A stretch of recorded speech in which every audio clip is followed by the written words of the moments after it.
The India A versus Pakistan A match in the Asia Cup, or the Asia Cup Rising Stars, since that's what it's being called, ended up seeing a little bit of a controversial moment. And no, we're not talking about the no handshake thing. Everyone knew that was going to happen. Let's not feed into any frenzy around that. No, there was a controversy, which you can see on this screen, over a catch that was claimed by the Indian team involving Dhir and Nehal Wadhera. And in fact, it was a catch that many thought was a legitimate one, but it was given not out by the third umpire, much to the chagrin of the Indian players, who actually ended up having a little bit of a word with the umpire, seeking some sort of clarification as to why it was the case.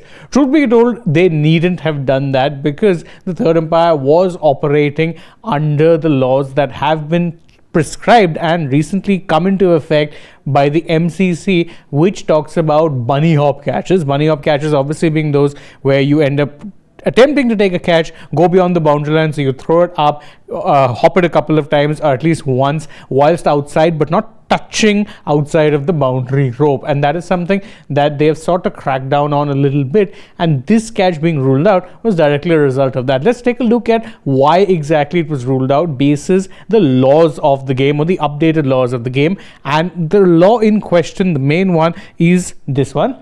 It's law 19.5.2, which you can see on your screen right now, reads: a fielder who is not in contact with the ground is considered to be grounded beyond the boundary if his or her final contact with the ground before his or her first contact with the ball after it has been delivered by the bowler was not entirely within the boundary. So basically, if the final contact with the ground is beyond the boundary, if it is beyond the boundary of the first and final contact is beyond the boundary, then you are considered to be beyond the boundary. And that is that, and two other parts, two subsets of this rule. First one being this: if a fielder's first contact with the ball does not contravene 19.5.2, that fielder may then jump from outside the boundary in order to make contact with the ball while airborne.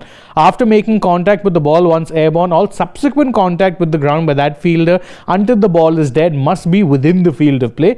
Any subsequent contact with the ground outside the boundary by that fielder during that delivery, whether or not in contact with the ball, will result in a boundary being scored. So basically, if you're allowed to be beyond the boundary line once, but once you've gone beyond the boundary, until the catch is completed, once again you need to be fully inside the rope, inside the boundary, within the boundary line. In fact, what it says is that after making contact, all subsequent contact with the ground by the fielder must be within the field of play. And that is one part which the Indian team fell foul to. The first part of the catch, whilst taken, it was scooped back in from the rope, but then you're only allowed to be there once. Subsequent contact was in fact outside the boundary by the first attempted catcher, which meant that it was always going to be ruled not out. The real clincher though comes in this subset 19.5.2.2, which reads: the ball is returned, or if the ball is returned to the field of play, whether to another fielder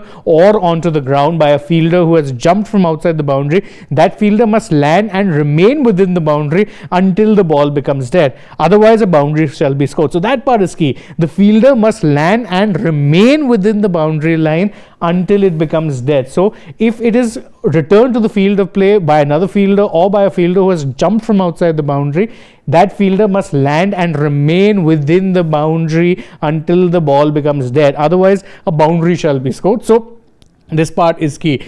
If there is any contact made, they then need to remain within the boundary line. So in a sense, India were very much in contravention whilst attempting this, because whilst the part on the left part of the screen where you can see the catch is being attempted, after that there was no contact made within the field by that first fielder until the second fielder completed the catch.